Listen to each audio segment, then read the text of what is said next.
গরিব প্রজার মতো দাঁড়াতো বাবার সামনে। ঠিক আছে। আমাদের মাকে আমরা বলতাম তুমি, বাবাকে আপনি। আমাদের মা গরিব প্রজার মতো দাঁড়াতো বাবার সামনে। কথা বলতে গিয়ে কখনোই কথা শেষ করে উঠতে পারত না। আমাদের মাকে বাবার সামনে এমন তুচ্ছ দেখাতো যে মাকে আপনি বলার কথা আমাদের কোনো দিনই মনে হয়নি।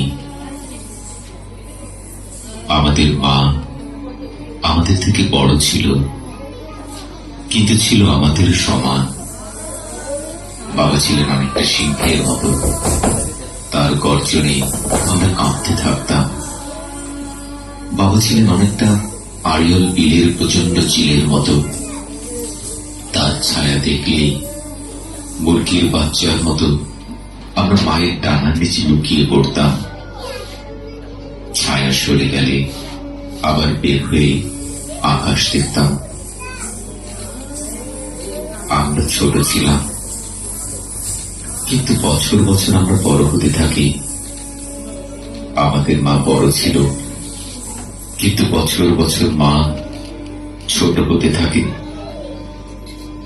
ষষ্ঠ শ্রেণীতে পড়ার সময়ও আমি ভয় পেয়ে মাকে জড়িয়ে ধরতাম। সপ্তম শ্রেণীতে ওঠার পর ভয় পেয়ে মা একদিন আমাকে জড়িয়ে ধরে। আমাদের মা দিন দিন ছোট হতে থাকে। আমাদের মা দিন দিন ভয় পেতে থাকে। আমাদের মা আর বনফুলের পাপড়ি নয়, সারাদিন ছড়ে ছড়ে পড়ে না।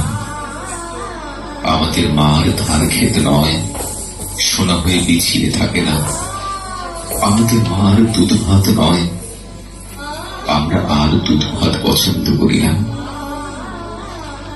আমাদের মা আর ছোট্ট পুকুর নয়, পুকুরে সাঁতার কাটতে আমরা কবে ভুলে গেছি। কিন্তু আমাদের মা আজও অশ্রুবিন্দু। গ্রাম থেকে নগর পর্যন্ত আমাদের মা আজও টলমল করে।